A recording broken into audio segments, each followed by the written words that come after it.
Football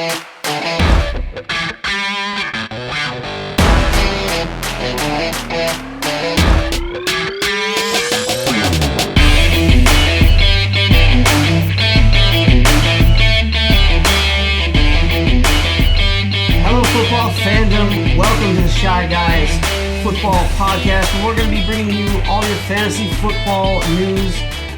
My name is Donnie Mack. I'm joined here with Anthony Lukasic. How's it going, guys?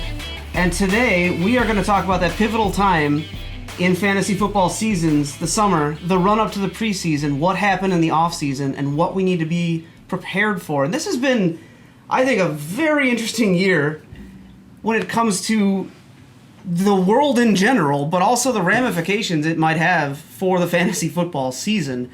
I mean, we're seeing teams that are bringing in young guys that they may not be able to develop as much as they used to in their off season as we're running up. Teams that new players maybe not get to spend as much time together before they got to be on the field and try and deliver. It should make for an interesting season. What do you think? Yeah, for sure. You know, with this whole COVID thing, it's definitely throwing a wrench into things. And then if you look outside of that, you know, there's always massive changes in between each football season. And so from one season to the next, things can change drastically. And we have that around the NFL this year. So we're going to go kind of run through some things, break everything down, break each team down by division, and just kind of give you guys the cliff notes on what you need to know to have a successful fantasy football year. We'll be starting it off with the AFC North. Yeah, starting off the AFC North for this special episode as we review all of the off-season moves for all the teams.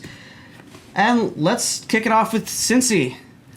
Yeah, you know, Cincy kind of they struggled quite a bit last season. They had a lot of issues at the quarterback position with the first-year coach Zach Taylor, and you know, they spent the first overall pick bringing in Joe Burrow at quarterback. So let's start there. Burrow is just a big-time QB coming off of a kind of college season that you just don't really ever see. The guy was just a monster last year, helping LSU win en route to the national title. So with him coming in, replacing Andy Dalton, usually in fantasy football, rookie quarterbacks are something you usually want to stay away from, right? Production is just usually not there for rookies. You can kind of start to see, you know, do these guys have potential? Do we expect them to take the next step forward? And year 2 or 3 is typically when they start to pop. You know, even Kyler last year had one of the best rookie seasons that for a typical rookie quarterback, and even he was barely inside the top 10. Yeah. And he's got the legs to run, you know, that's kind of the game breaker, game changer for fantasy football. It's kind of the cheat code at the quarterback position. Burrow is actually kind of a little bit underrated in that aspect as well, though. Burrow does have a set of wheels on him, but the guy can just sling it all over the field. He's got some top-tier weapons, and moving right into the backfield, he's got Joe Burrow behind him now. I know he's going from Clyde Edwards-Helaire, but I don't really see that as a drop-off going to Joe Mixon. Do you? Not particularly, no. I think you've got the strength there. I think it was it's a solid pickup in general.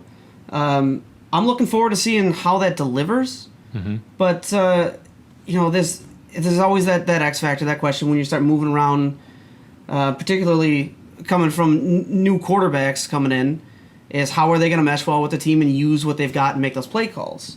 For sure. You know, looking at the running back position, they didn't really make a whole lot of changes this year. They, you know, with Joe Mixon last year, the issue was kind of consistency. He wasn't really getting enough opportunity early in the season. A lot of people were a little bit disappointed with the kind of production that he laid out. It almost seemed like the team didn't want to use him in the passing game, which is, to me, just remarkable considering the kind of talent that Joe Mixon is. He's a true 3-down running back. He's a true workhorse. You know, I'd like to see him get a lot more targets out of the backfield this year. I know you have Gio Bernard there, but Joe Mixon is just too talented not to get it done. So moving right into the next position here, there's somewhat changes, somewhat not at this position. I mean, you're bringing back Tyler Boyd. You still have Auden Tate from last year, who kind of stepped up remarkably with injuries to the team.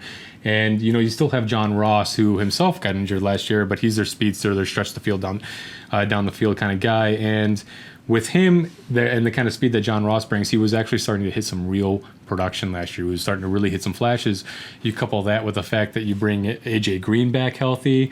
Now, as you've mentioned, he's got a franchise tag on him. So I'm a little bit skeptical that AJ Green's going to be back next year. I think that they kind of drafted T. Higgins to be that AJ Green replacement. I don't know that T. Higgins really sees too much on-field opportunity this year, but AJ Green physically is just a top 10 talent at the position in the league when he's healthy. He's just a monster, right? He was drafted comes from the same draft class as Julio Jones, and for most of his career has tried to keep pace with Julio. Now, Julio struggled with injury early in his career where AJ Green kind of stepped up, and then you kind of saw that script be flipped in the most recent years. But AJ, I think this is going to be, I think, his audition tape for a lot of teams next season. I think he still believes he can get it done, and I think he feels like he's got something to prove because he wants that next contract. I think he wants one more before he really hangs it up. And so when you talk about the Cincinnati Bengals offense as a whole, I think there's a lot of big pieces to get excited about, but it's almost by death by numbers here. There's just, I don't know that there's that much opportunity to sustain all these mouths to feed when you look at all the receivers in the squad. So I think that, AJ Green is going a little bit as a value in the draft, so I think that he's definitely has a chance to step up, and you can take a shot on him. Tyler Boyd is, I think, about on par as far as his ADP. John Ross is another guy you could probably take a shot on here. Outside of that, I think it would take injuries to pick up either Auden Tate or T. Higgins off the waiver, depending on how the season kind of shapes out. Yeah, I definitely agree, especially when it comes to T. Higgins. Someone I'm going to be keeping an eye on. Someone I may consider holding on to if I got space in a dynasty league.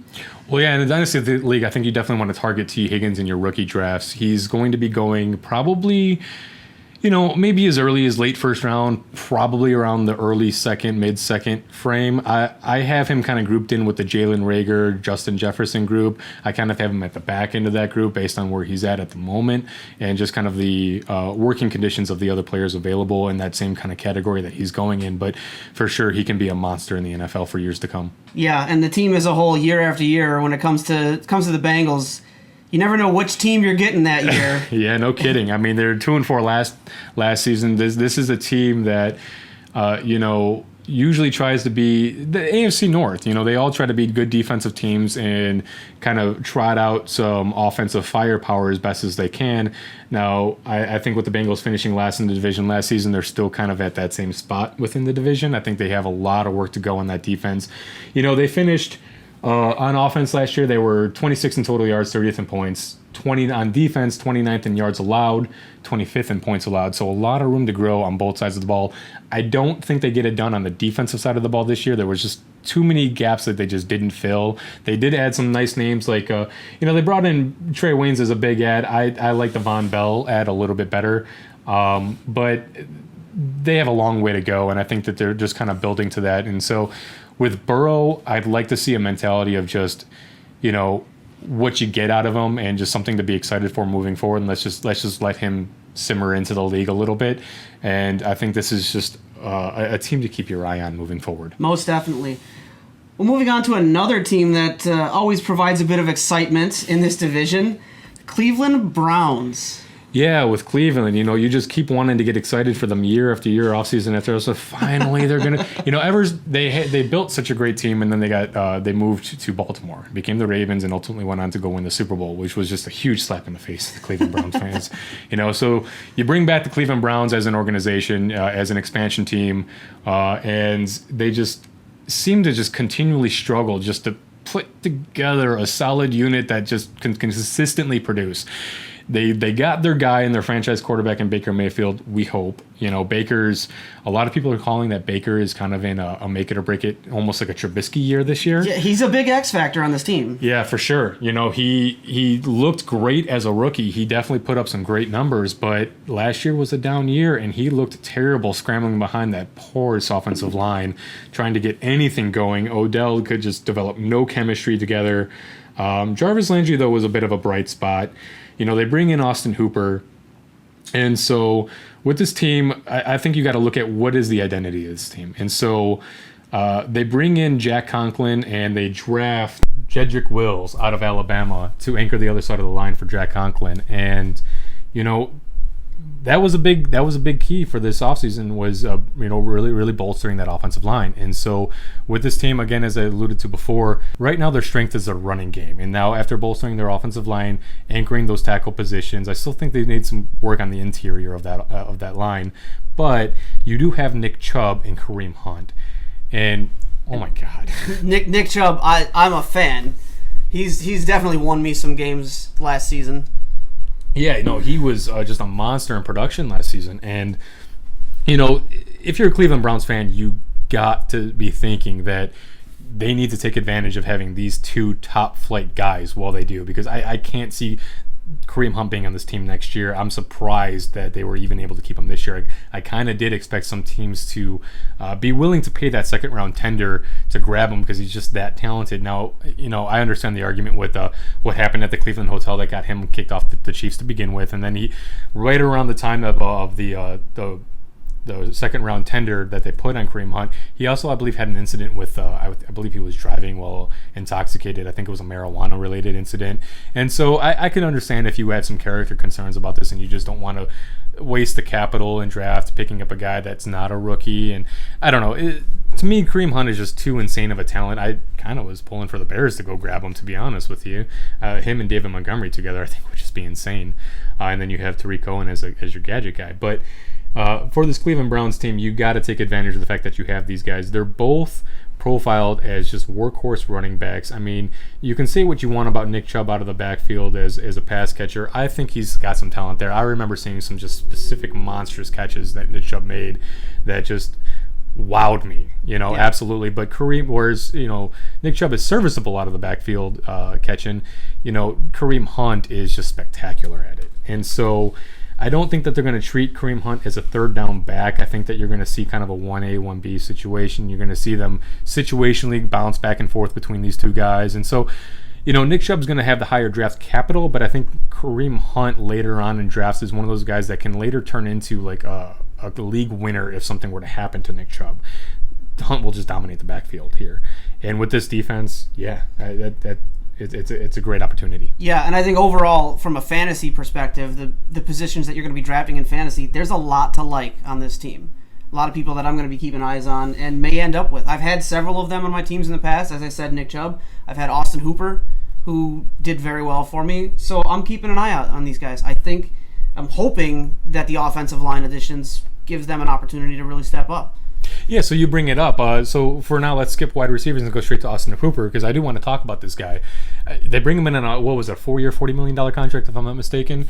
Do you believe he's going to have the production to be that top 10 tight end that he's being projected as right now? I think it's going to be tough only because we're talking about a position that's definitely evolved over the past few years. A position that I always like playing around with, streaming tight ends. That's how I ended up with Austin Hooper in the first place. Mm-hmm. But yeah, that's what you're looking for. Ideally, what you got out of him last year, that's what you're looking for when you stream the position. Right. Are we going to see that again this year? It's tough to say. Yeah, I'm leaning no, personally. I don't see a ton of passing volume here. I want to say Baker only threw up about 22 touchdowns last season.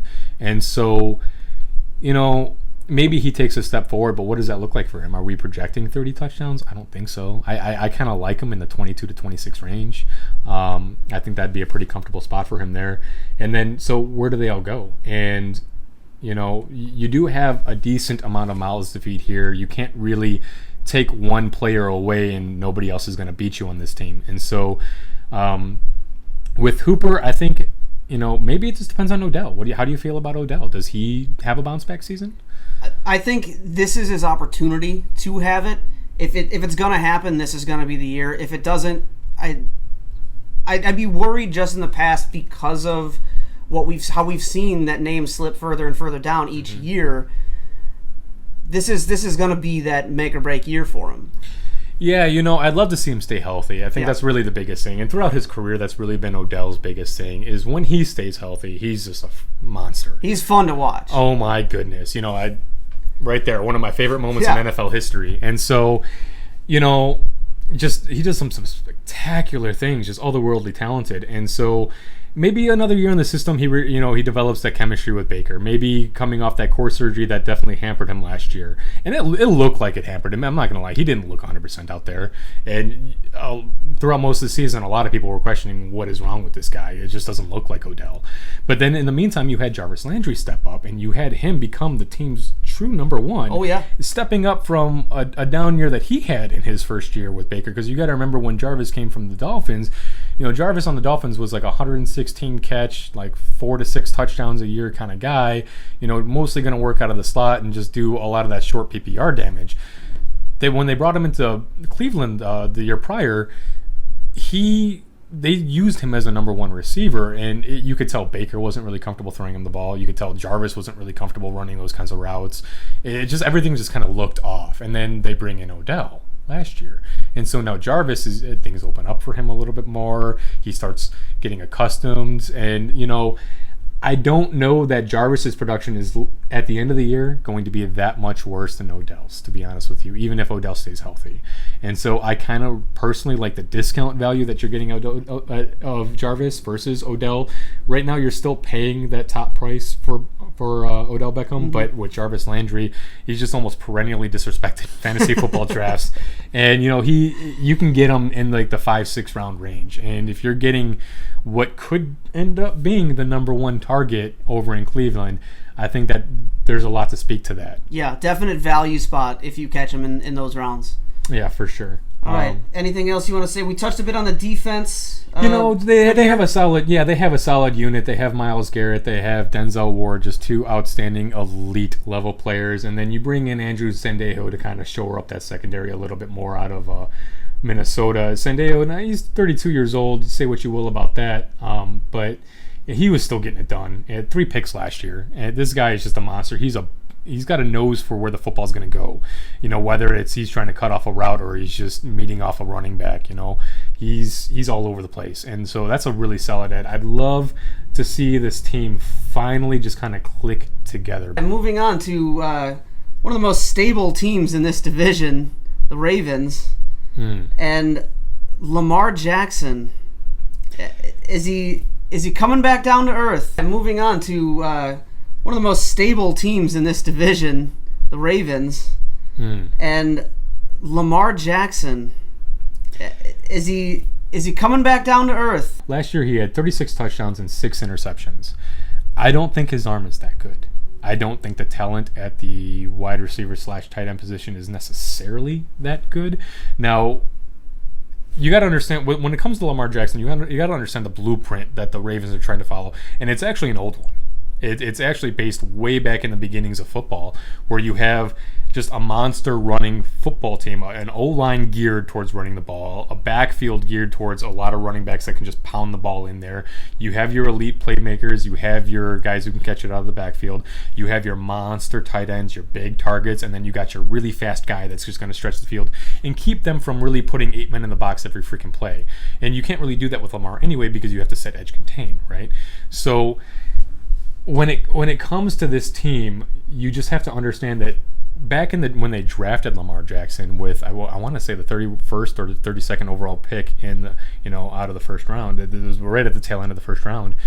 They also drafted Hayden Hurst ahead of him, and then they drafted Mark Andrews in either the second or the third round. I can't remember off the top of my head, right behind him. And so they made a point of getting a running quarterback that doesn't really have a great arm specifically, and 2 massive tight ends that are just athletic freaks. And then the following year, they followed that up with Hollywood Brown to stretch the field.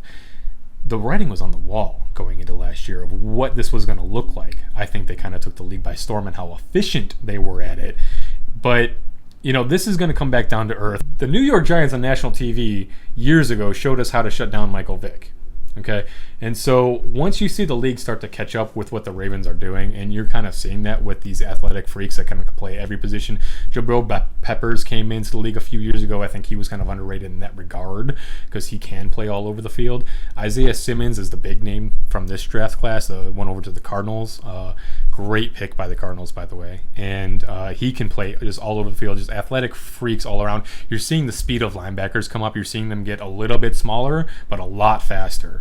And so I think as the league is going to balance itself out, and I think that this does come back down to earth. I think once you start challenging Lamar Jackson to win the game from the pocket with his arm, you're going to see him kind of crumble a little bit. You're going to see him turn the ball over a lot, and you're going to see his interceptions come up easily into the double digits. I'd be willing to call for double-digit interceptions this year. Wow. Anything else to say about the Ravens? I mean, there's stability. It's a formula that's worked and will probably continue to work for a bit. Yeah, I definitely think that these guys are probably the odds-on among the Super Bowl favorites for this season. If you want to take your bet on them, it's a pretty safe bet. Yeah. But with that backfield that they got, it doesn't really matter how well Lamar does. And that's kind of the thing about using Lamar Jackson as your quarterback and doing this style of offense. You have Mark Ingram, who's just still a monster, about to turn 31 in December, but still getting it done. Usually 30 is that cutoff for running backs. That's when the wheels fall off. You know, you hear all this talk about Frank Gore and how he is the Infinity Stone. You know, he is all that is infinite.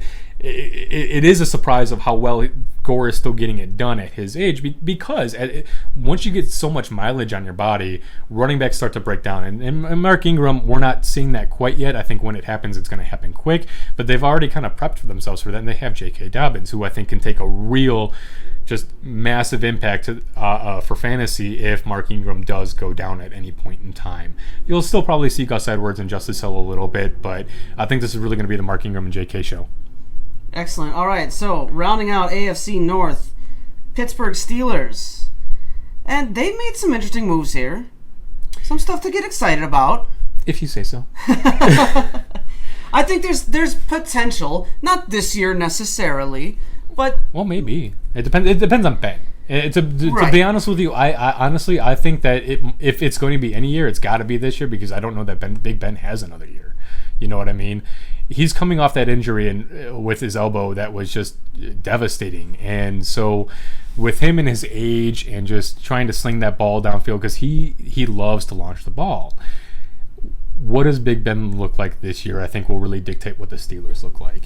They have the pieces. They had the pieces last year. You know how I know? Because they were 8-8 with the worst quarterback play I have ever seen in the history of the freaking game. And so, I know kudos to Mike Tomlin for taking second in the division with an 8-8 record with that team. You know, trading for Minka Fitzpatrick after realizing that the defense just wasn't getting it done.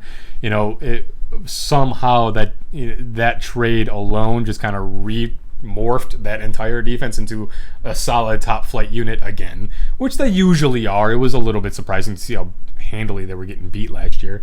I think part of that was declining play from Joe Hayden, though, but bringing in Minka definitely helps things. So I think that defense with TJ Watt looking to take another step forward this year, gets to joined by his brother as a fullback. Now that I think is a big add. I think that's really going to help James Conner.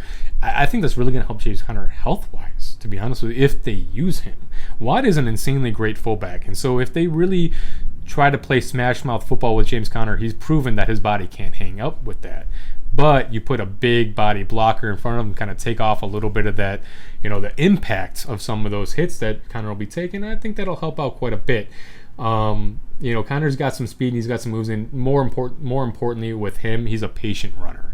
And so when you give him more blockers, he can be patient and find his hole, make his cut.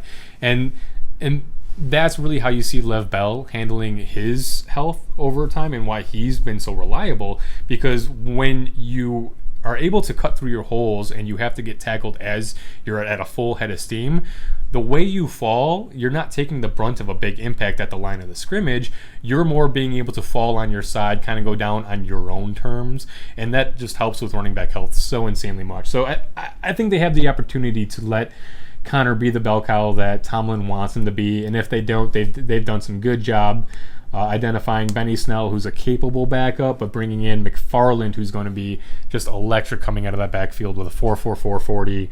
This guy is so freaky fast. He's so fast. Makes other guys look not fast. Yeah. Player comps to Devontae Freeman, but this is a guy that looks to make one cut and then he's just gone. Yeah. And so I expect to see a lot of swing passes with him out of the backfield, kind of taking some pressure off Conner a little bit.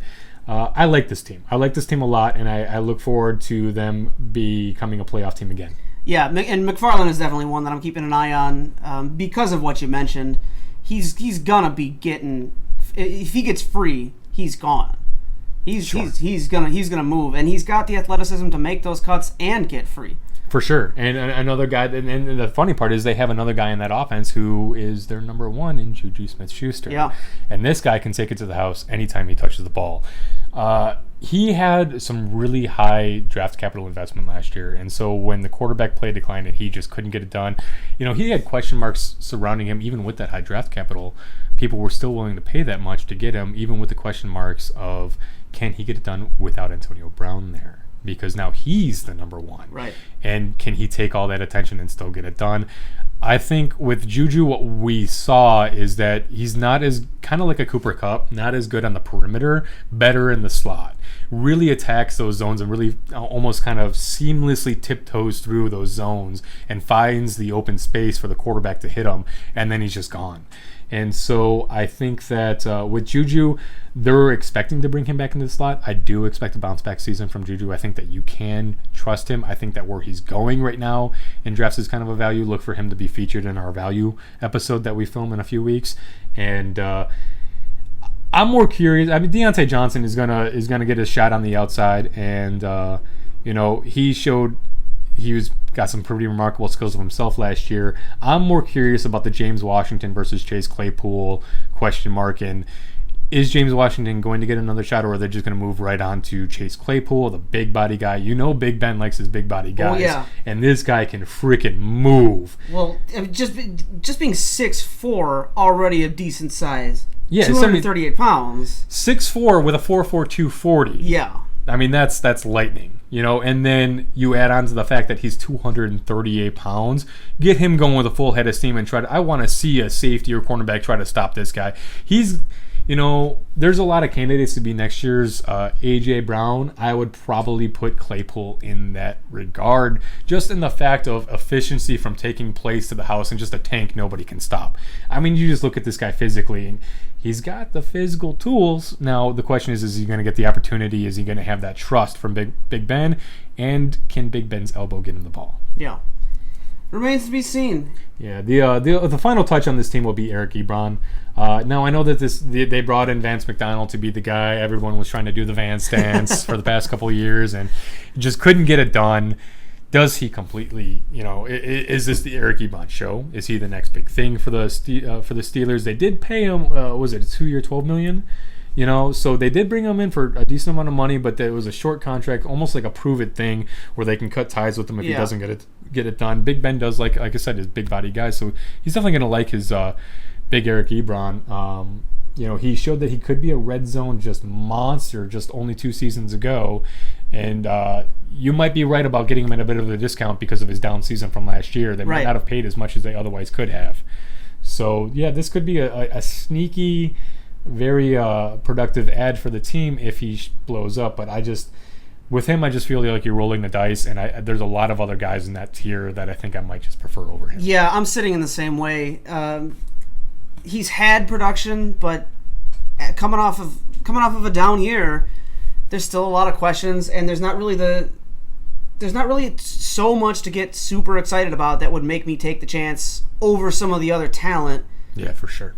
In those potential draft spots. Now, there's a decent amount of mouths to feed. Now, Big Ben has proven that he can handle more than one top tier fantasy asset, though, and so you do have to keep that in mind. If Big Ben is truly back and the bearded man is all shaved up and ready to go, who are we identifying here? It's got to be Juju, right? Does Connor take a step forward, or does he get hurt? Yeah. Deontay Johnson, I think, is definitely going to continue to build off where he left off. So, maybe there is enough volume for Eric Ebron to really shell out here. All right. AFC East. All right, AFC East. There's some big stuff to talk about here. We'll start with the Bills. Yeah, this is a very, very, very interesting and polarizing division for sure.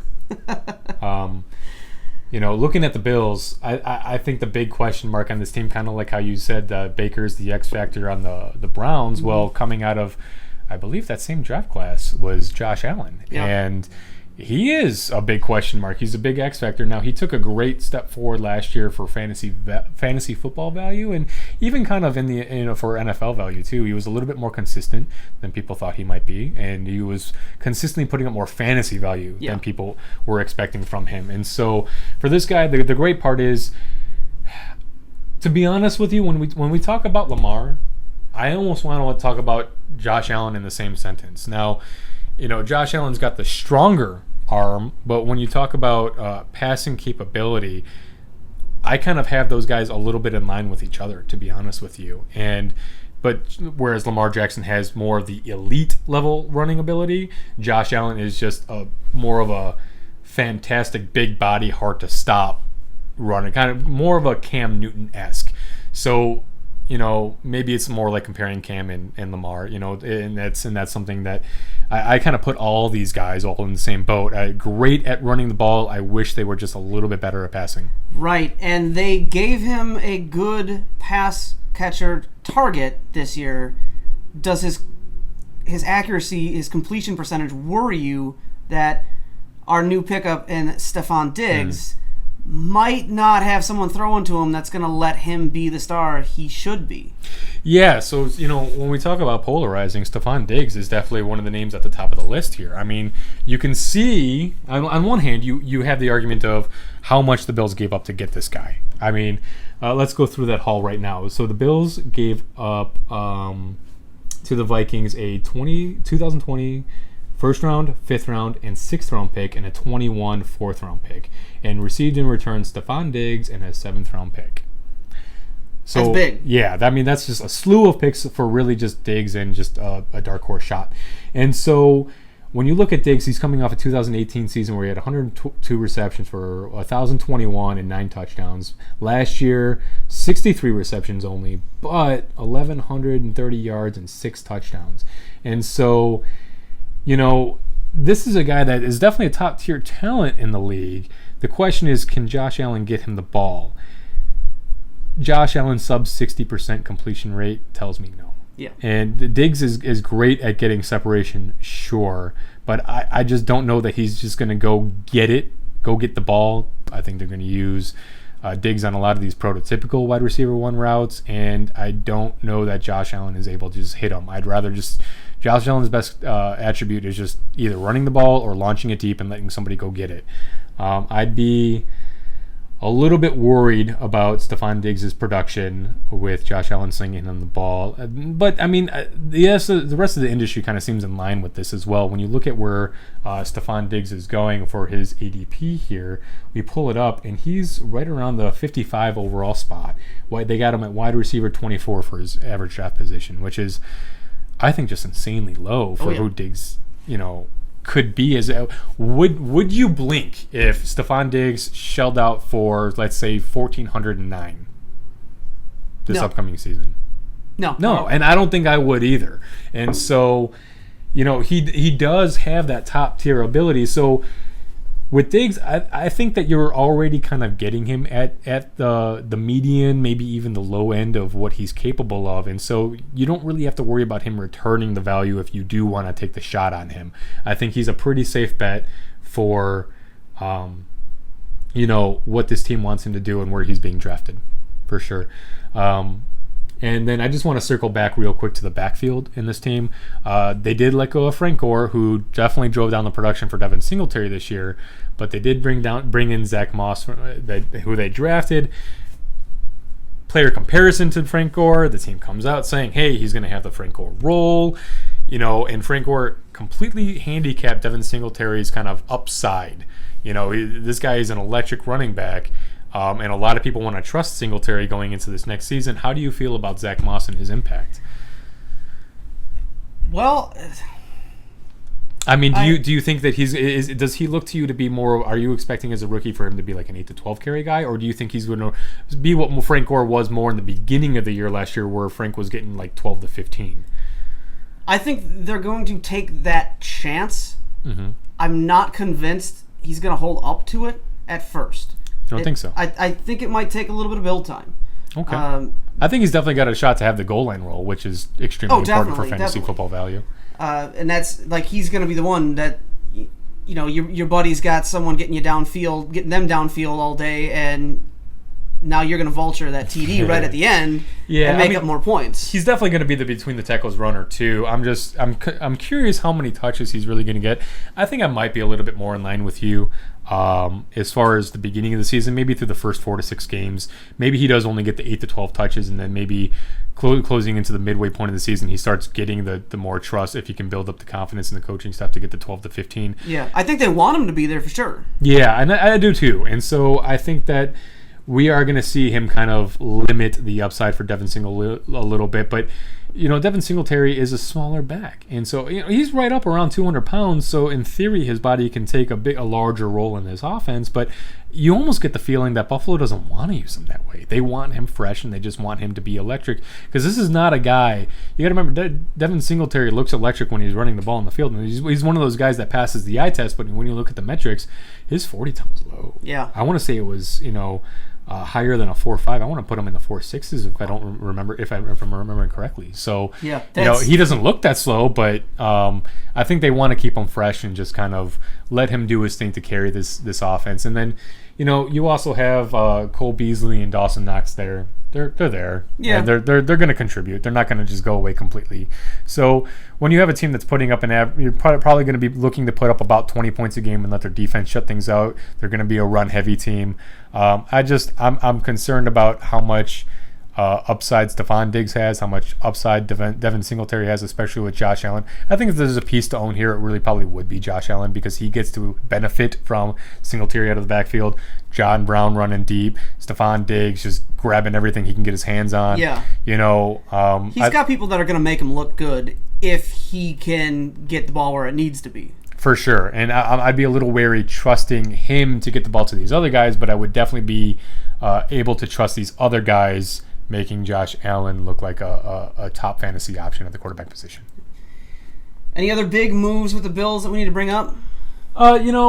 Josh Norman coming in, I just find that sadistically intriguing because now Josh Norman is known for being one of the biggest mouths in football. You look at him and the feud that he had with Odell. That was just one of those fun things to watch, right. And lately you've seen Josh Norman kind of quiet down because his play quieted down. Yep. And so, now he's coming in and maybe he's lost step. Maybe he just needed a change in atmosphere. I don't know what's going on with him, but he is aging, that's for sure. But he's coming in, he's not the number one corner anymore. Now Tre'Davious White is a monster, and this defense is a monster. Yeah. These guys have probably one of the top 5 defenses in the league. I'm a massive fan of Tremaine Edmonds. I actually wanted Tremaine Edmonds over Roquan Smith in that draft. And so I wanted that big guy with the big wingspan just shoring up the middle of the defense, and that's what he does over in Buffalo. Yeah. And, they have pieces where the pressure is not really on Norman anymore. So if he can come back even to a little bit of his former glory, I think that this could be a lot of fun. And you can see the Buffalo Bills defense just kind of ball out this year. you got multiple division rivals. All 3 of the division rivals, to be honest with you. Cam's going to throw his fair share of picks. Fitzmagic doesn't give a crap. He's just going to wing it out, right? Sure. And then you got Darnold, who obviously it's pretty easy to get to him, and make him make mistakes. That's been proven thus far. Hopefully he for himself can take a step forward. But this Bills defense, man, I'm looking forward to them having a lot of fun, and I'm going to have a lot of fun watching them. Yeah, I think the team comp overall has a lot to be excited for and hopeful for. How that comes together, we'll see when the season starts. But if things work, if what they've put together works, I think they're going to be a definite contender this year, and for at least for exciting games. Yeah, pre-Cam Newton signing, I had Bills as the leader for this division. I think for me it was pretty clear cut, and they just have the best team in my opinion. They're just built the best way. You can make a good solid argument for the Dolphins, and I could get that. We'll address them next. But with this Cam Newton signing. I don't know. I don't know. That turns a lot of things around, doesn't it? Oh, yeah. Bill went, we're just going to flip this table here. Yeah, Forget everything you thought. We are still contenders. As he is the type that will do something. All right, but before we get to that, let's talk about this. Has got to be one of the most interesting offseason teams this year. Talking about Miami Dolphins. You want to talk about just turning the game board over on its end? They let go of Minka Fitzpatrick. They let go of. Just look at the moves on that list. There are the names that get shifted around are incredible. Yeah, absolutely. I mean, they lost their big name tackle over to the Texans. Was it during the year last year or was it the year prior? I just don't remember. But they got a good first round draft pick for that. But, they let go of Minka Fitzpatrick. Xavier Howard at one point, I think, was even rumored to be wanting a trade. It almost looked like they were just fire selling everything. And then they loaded up on draft picks. What was it, 15 or some nonsense like that? 15 draft picks. Ridiculous. There's 7 rounds, man. Well, we're definitely seeing some moves towards what has been build years for the Dolphins. Some of that's starting to come to fruition this year with a lot of money being thrown around. Yeah, they're definitely throwing some money around. With some of these moves, you almost want to feel like they're trying to build to be competitive this year. I don't even know if they think that they're going to be Super Bowl contenders or anything like that. But they definitely made a clear-cut effort to try to be competitive this season, even though they're clearly in a rebuild mode. Yeah. Me, I don't like that philosophy. I understand that it's the NFL and you always have to compete. And I'm not about just selling out to do a full rebuild. And I don't care if we finish with 0 wins this season. But at the same time, I think that you can be in a rebuild mode and your goal is to hit a 500 club and have something to look forward to the following year. I think that's what fans want to see the most, and where and these are businesses. This is all about money. They have to bring their fans to the games, and so I think Fitzmagic here at quarterback is going to definitely. He's a character. He's a character. He loves to just launch that ball. He just does not give a crap. He just loves playing. This is a guy that loves playing football. He's a super high IQ player. I think he went to Harvard, if I'm not mistaken. It was either Stanford or Harvard. I'm pretty sure it was Harvard. I believe it was Harvard. Yeah, it might have been Stanford, though. But in any case, this guy is just... he's a smart guy who knows he's physically capable of playing NFL, and he just wants to just have fun, and that's all he wants to do. You see that with the Conor McGregor shades and the gold chains, and just this guy is he's a riot. He's a character, and he's not afraid of throwing picks. He doesn't care. He's like Jameis with the attitude. You know what I'm saying? And so you look at this, I say, you're in a rebuild mode. Let him have fun. Let him just keep launching the ball to Devontae Parker. Build off Parker's success that he had last year, because you waited 4 or 5 years to get that success out of Devontae Parker. You have Preston Williams, who flashed early and then got hurt. I'm looking for him to take a big step in year 2. You got Albert Wilson, I think, coming back off injury. That's a key. That's going to be clutch that not a lot of people are talking about. Albert Wilson's got one of those game-breaking kind of gadget player abilities, kind of like the Tariq Cohen of the wide receiver position. Yeah. And, he's finally coming, hopefully, healthy. In the last year of his pseudo-paid contract, it was a 3-year contract where I want to say it was like $24 million, so, right around $8 million a year. And when he's on the field, the guy is freaking electric. And now you have people on the offense other than him that can actually catch the ball. And you have Mike Gesicki, which a lot of people are projecting to take a step forward this year as well. The guy's just a physical. I think he graded out at the 99th percentile in the combine. The guy, sneaky, sleepily, one of the most physically gifted tight ends in the league, among the top, right up there with O.J. Howard, I think. And, so Albert Wilson, I think, it can very sneakily have a very productive season this year. Now, I don't know if that's going to translate to fantasy. He might be one of those boom bust players where maybe you're looking to get him in the right matchup. Yeah. He might be, but he's a guy that you're not going to have to pay for in fantasy drafts anywhere. And so the only other thing to talk about with this offense is I love the additions with Jordan Howard and Matt Breida. Yeah, definitely making some moves at a otherwise weaker running back core, and you got 2 good names. I think decent pickups. Yeah, I mean, Jordan Howard just always disrespected everywhere he goes. I loved him in Chicago. I was sad to see him. I was yelling about a 5th or a 6th round pick we got for him. Like, I think we spent a 5th round pick on him. Like, and he was a hit as far as 5th round picks are considered. So I didn't really understand that. I know they were just trying to clear some room, and they needed the draft capital investments because of how limited they are in the cap space. But anyway, we'll talk about more on that when we get to the Bears segment. when it comes to Jordan Howard and Matt Breida, I almost kind of feel like this is the beginnings of like a Voltron Megazord kind of piecing together.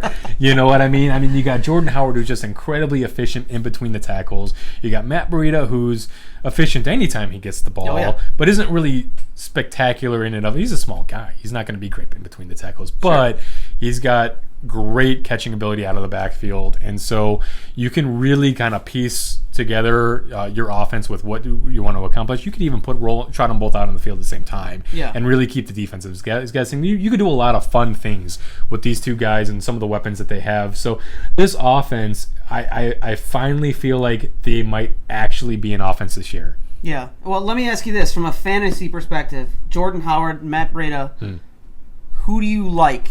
If you're at a point where you've got some space available, running backs, you're at that part of your list, is it you going one over the other? Yeah, I am. But to be honest with you, it is still going to depend on league setup. Are we talking full PPR? Are we talking, what are the specifics of the league in the situation that you're working with? What are the running backs that you're working with? What are you looking at? Do you need a guy that can kind of be that more PPR machine, that scat back? Do you already have, like, say if you drafted Derrick Henry and maybe a Mark Ingram or so as your RB2, do you necessarily want another running back like Jordan Howard as your guy behind them, or do you want kind of more of the PPR guy? Maybe take a shot on somebody who's going to profile a little bit different, and Breida can take it to the house, and so maybe you're looking to get something more electric out of that. But usually I lean Howard in this offense, and I'll tell you why. Typically, Howard, you can get him in like the 8th, 9th round, and when you're talking about a guy who's going to be the lead dog as far as a first and second down work, he's probably going to see the majority of snaps.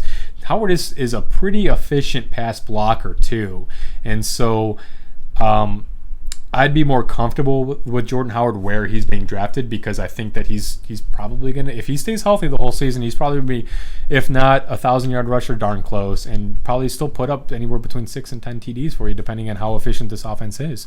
And so at 8, 9 round value, that's just too much to pass up for me.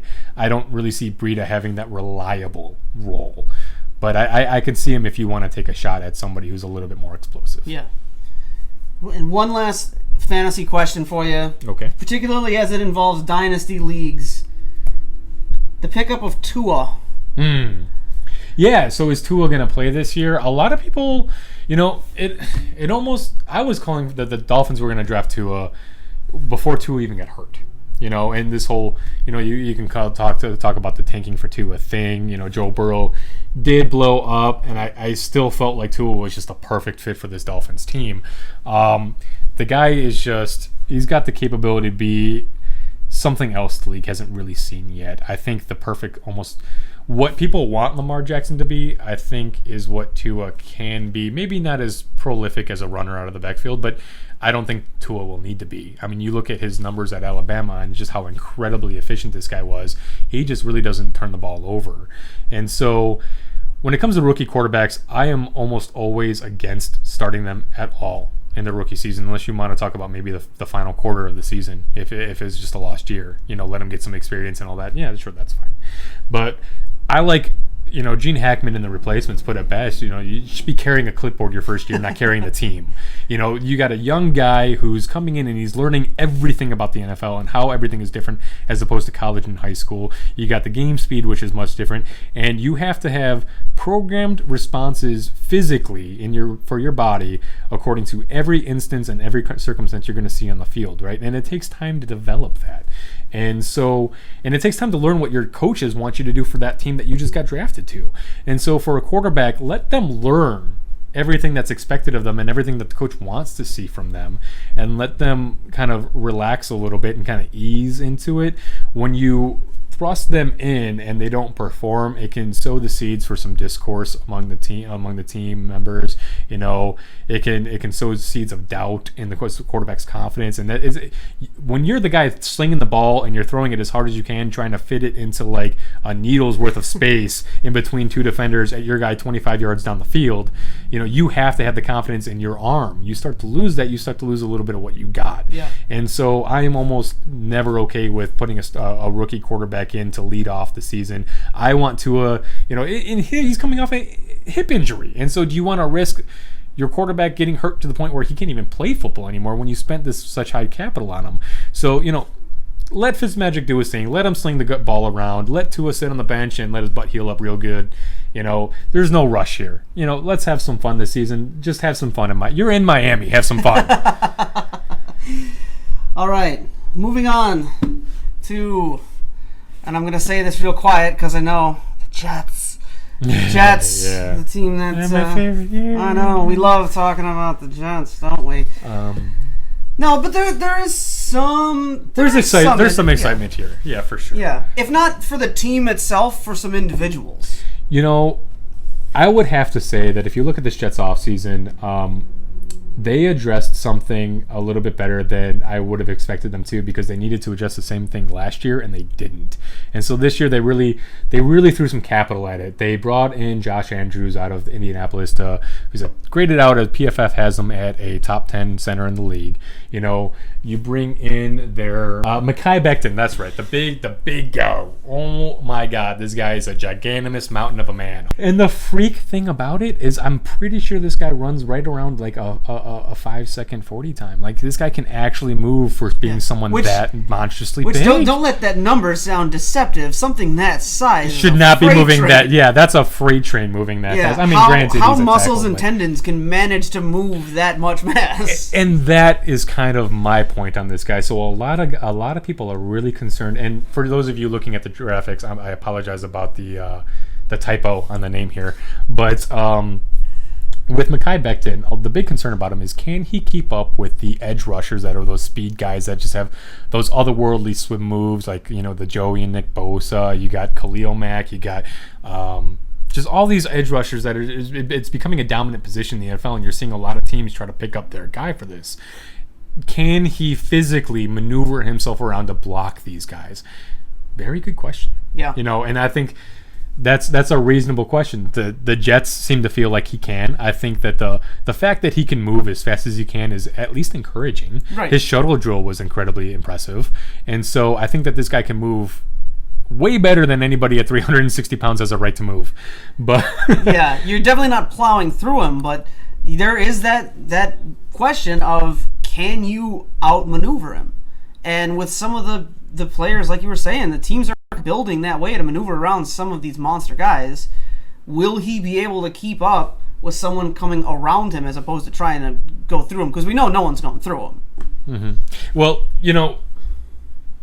for Mekhi Becton, to get around him, you for sure have to cover a ton of real estate. Does the addition of Mekhi Becton and Josh Andrews really solidify this line enough to let Darnold take the step forward that this guy needs to take? You want to talk about, this year's Mitchell Trubisky. I mean, Baker Mayfield is in that conversation. I think Sam Darnold's got to be too. If he doesn't take a step forward and just really take charge of this offense, especially after the disaster last year with the open mic on him during the Monday Night Football game, poor guy. But there should be some level of privacy for the players. You know what I'm saying? You should be comfortable talking to your guys and your coaches and not have to worry about what the rest of the league is going to think. You know what I'm saying? And every man on this planet has a weak moment in their time on this planet, And so can he really take a step forward and just really take charge of the team? He's got the attitude to do it. They drafted him, as touting Joe Namath's style of swagger. And so, this kid's coming from California. Which, that's high praise, by the way. Yeah, that was insanely high praise. I thought it was a little bit unfair to give to Darnold because he did struggle a lot at USC, especially with the turnovers. Turnovers was a big question for this kid. And so you go back to what I was talking about with quarterbacks and their confidence, and I think you see a little bit with that Darnold, and you see it affecting his play on the field. And maybe this line shores it up enough for him to feel a little bit more comfortable, and maybe he is able to get it. I have my concerns because of Adam Gase and just the way he runs his offenses. And there's something to be said for getting the most productive year that Jay Cutler's ever gotten out of Chicago, but where Adam Gase really made his money was with Peyton Manning. And so how much of it was realistically Peyton Manning, how much of it was Adam Gase? Right. Based on what we saw over in Miami, it doesn't look good. You see the discord between him and Lev Bell. He's saying, oh, yeah, I like Lev Bell just fine, but he made it very clear he did not like the signing. And to be honest with you, for $57 million, I'm not sure I would either. But, and even that was still a pay cut over what I think the Steelers were willing to pay him. It ended up being a mistake for Lev Bell to sit out. The thing about Lev Bell is that last year we had to pay up to take that shot on him coming off of that year that he sat out. And so you had to spend that late first round, early second round. If you were lucky, you were still unlucky because you had to spend a mid, second round pick on him, and he still tanked for what that value was. And so I think with this year, people see kind of what his floor is, and not really much of a reason to believe he'll really drastically outproduce that floor. And so you're seeing him go more in like the 3-4 range. If you're lucky, maybe in the 5th round range. I think in the 5th round is where I would feel comfortable taking Lev Bell. But in this offense, there's just not a lot to be inspired by here. You have some options at the wide receiver position. Yeah. You have Jamison Crowder, who's a PPR machine. You still have Quincy. Nobody's talking about Quincy Anunua. As far as I'm aware, he's still on the team. Yeah. I haven't seen anything that shows that he's not on this team, and he was really the kind of their go-to. You bring in Denzel Mims. You bring in Rashad Perryman, who had his quasi breakout with the Bucs after Perryman was a highly drafted first round pick, highly touted receiver that just kind of like a Devontae Parker. So now a lot of people are looking at Devontae Parker from the Dolphins and saying, okay, is Perryman the next guy? Yeah. Is this about to happen with him? The same exact thing that we literally just saw. I lean no, only because if he was still on the Bucs, yeah, maybe. Yeah. I could see Godwin in the slot, Perryman and Evans on the outside. I would not be upset with that. In this offense, I'm going to lean no. I just don't think he gets it done here. I hope he does for the sake of his career. I would love to see him have the resurgence that he was supposed to have in the beginning. But I think if Darnold, I think, is only really going to support one fantasy relevant option. So you got to take your pick. Is it going to be Crowder with the PPR, or is it going to be Denzel Mims, who they bring in with a second round pick? This guy is a 6'3", 200-pound, just monster, and he's got a limited route tree. This guy kind of profiles fairly similar to what I would say a Des Bryant, to be honest with you. Kind of a limited route tree, big guy who can go up and get the ball, good speed, just kind of a dominant, big catch radius kind of wide receiver. He had the production over at Baylor. You look at the 2018 season, he had 55 catches for 794 yards and 8 touchdowns. Last year, he kind of balled out with 66 receptions, 1,020 yards, and 12 touchdowns. And so, I would put him closer to his 2018 season as a rookie, and that's pretty fairly fantasy relevant. And if that's what I think the bar is for Denzel Mims with Sam Darnold, I think that he's maybe the guy where I want to put my chips on this year, because I don't think you have upside out of Jamison Crowder, whereas you do have more upside out of Mims. Yeah, and I think just going from the offense on this Jets team this year, it's hard to get really excited about too many players because we're looking at the coaching and we're looking at the quarterback and saying we're not overly confident in either of these portions of the team.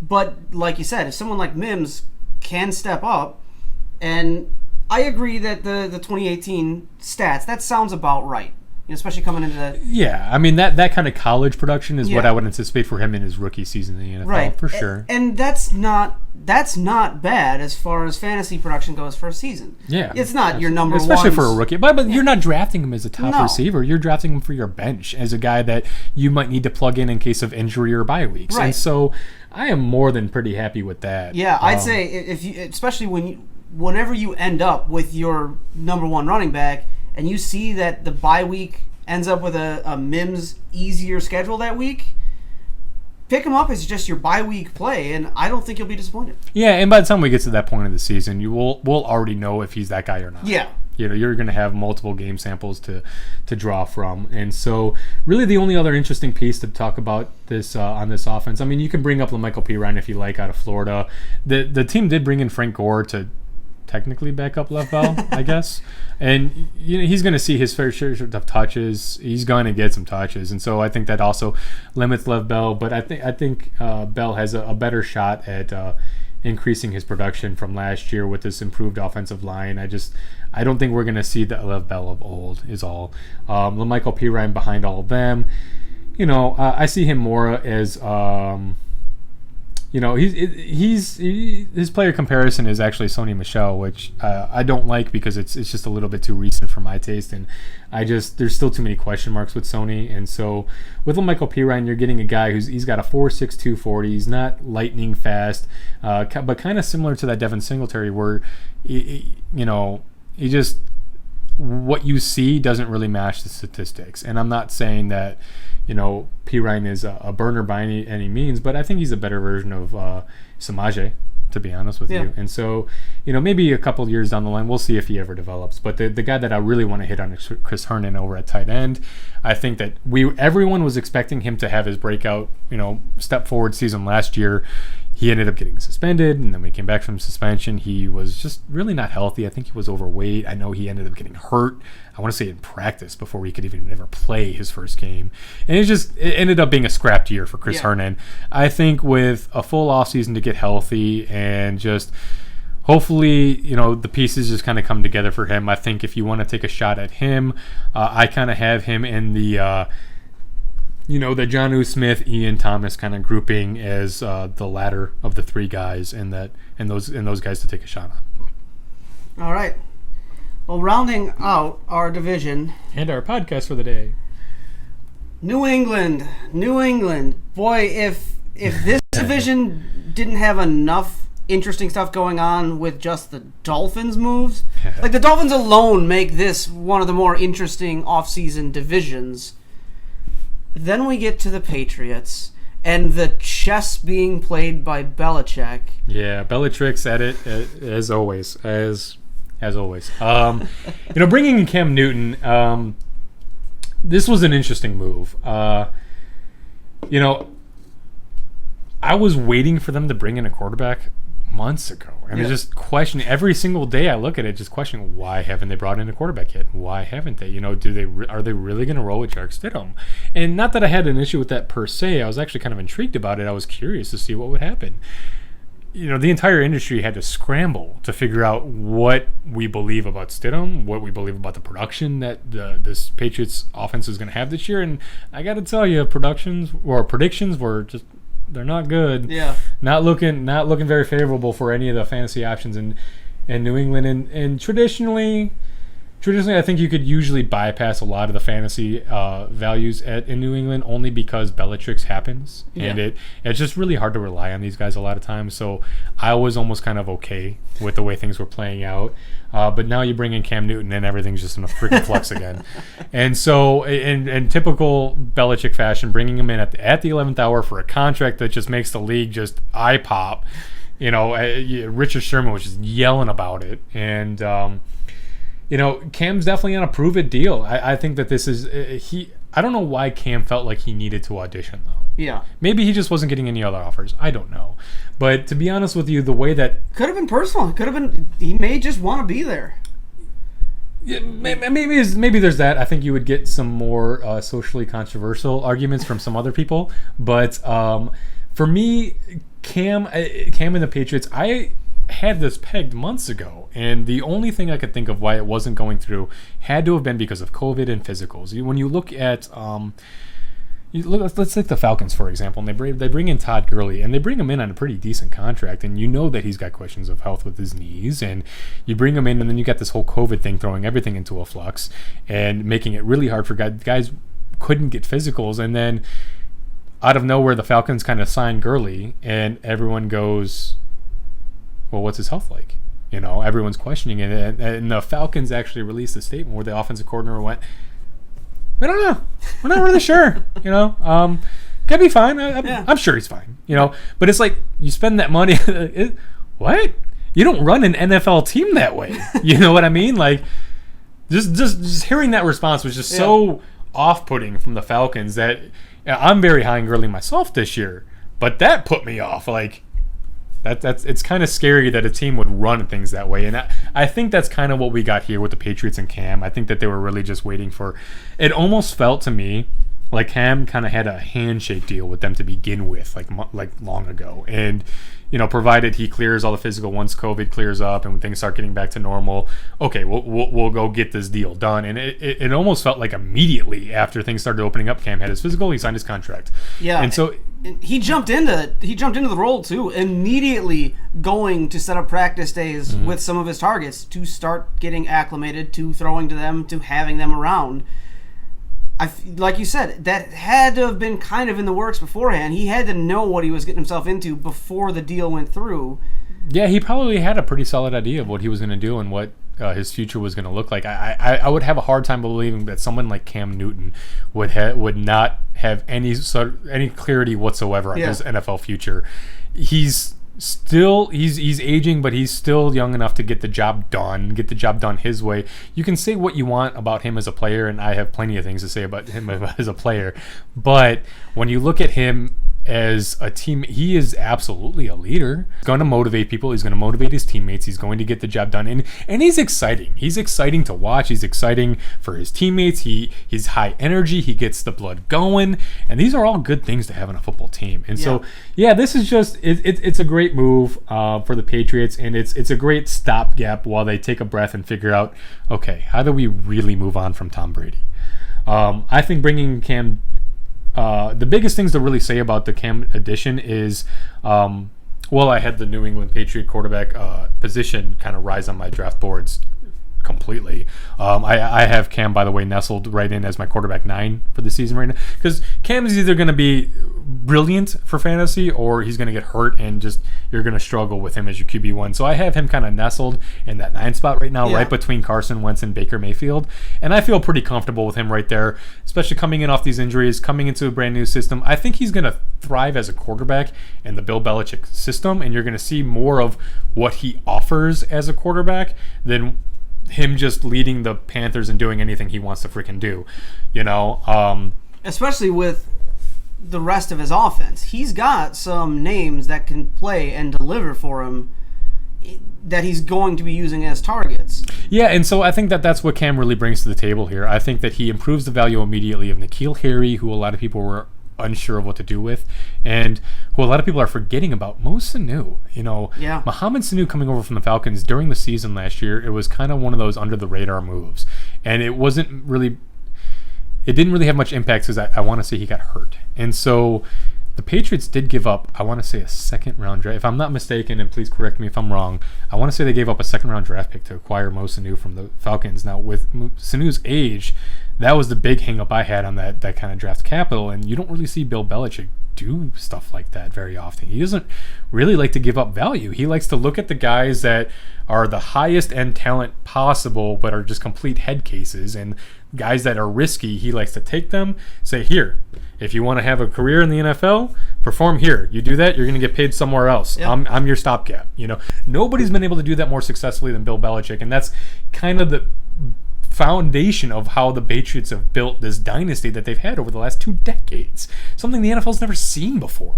And so we hate to say it, year after year, it's the Patriots, playoffs are coming, it's the Patriots, the Super Bowl's are coming, it's the Patriots. I'm sick of seeing the Patriots in the Super Bowl. Well, you know what? Enjoy it. Right, they kind of made this, this is not just gifted to them. This was made. Yeah, no, this was built and this was maintained, and I don't think a lot of people understand how hard it is to maintain a championship-level team from one year to the next. I mean, you look at the Rams, who lost to the Patriots in Brady's last Super Bowl. What did they do the following season? Well, the Patriots have been double-digit win teams every season, if I'm not mistaken, as long as Tom Brady's been the quarterback. Yeah. And, they perennially make the playoffs, and, they seemingly about at least half the time make the Super Bowl, and more often than not they win that Super Bowl. And so it's to be able to do that is just flat out impressive. This was a treasure. Enjoy this dynasty while it lasts, because it's not going to last forever. Belichick is gearing up to hand this team over to Josh McDaniels.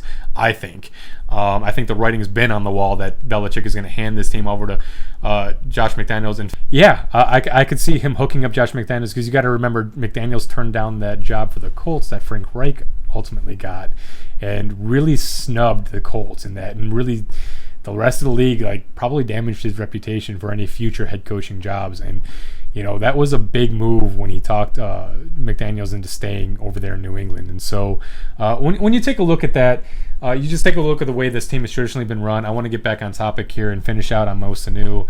He's going to be the reliable target. I think N'Keal Harry is going to get an opportunity to take a step forward, whether he does or not. He's got to show more than he did last year. Jacoby Myers was downright impressive previously, but N'Keal Harry with that kind of draft capital, you just know he's going to get the shot at it. And then you still have Julian Edelman in the mix, who's going to just be your PPR machine. Deep launching is what Cam tends to succeed with, and this team is kind of built for Cam Newton to have some pretty solid success here. All right. Any other major comments about some of the pickups? There's some interesting draft choices here. Yeah, I mean, you can talk about the tight end position with Asiasi. I think you're just having the same conversation you had last year with Matt Lacoste and just trying to predict the next Gronk for this offense. And, just because they did it with Gronk and even with Aaron Hernandez while they had him, I don't see this as really being I just see this as just a repeat of last year's conversation with Lacoste. And so Asiasi, if you want to take the shot on him, that's fine. But there's just so many other guys that just have a clear path to immediate success this year. And traditionally with rookie tight ends, it takes them 2 or 3 years to really get going. And so with Asiasi, I like the talent, but I think you're going to have to give him a couple of years to develop. I think drafting him this year in redraft might just be a little bit too aggressive.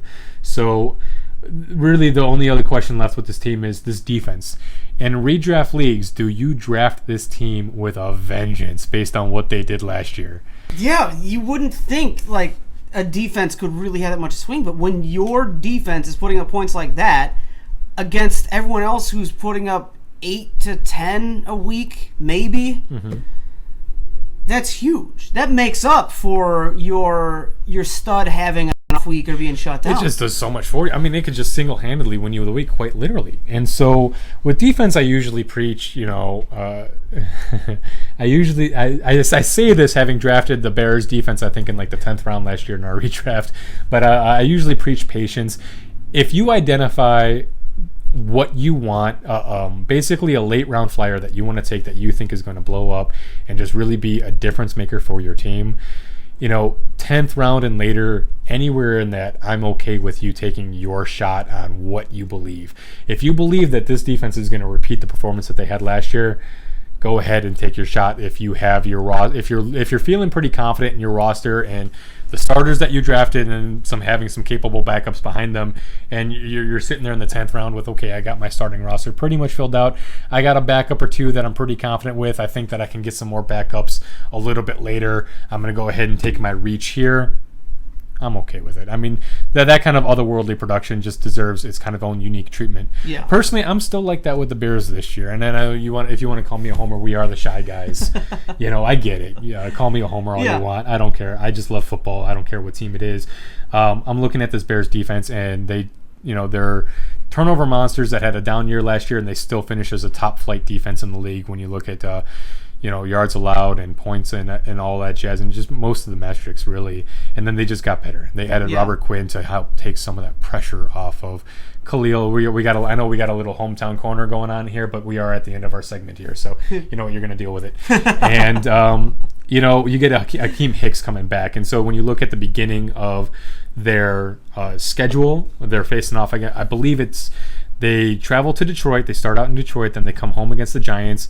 Then they go to Atlanta, and then they round it out in the first quarter of the season against the Colts.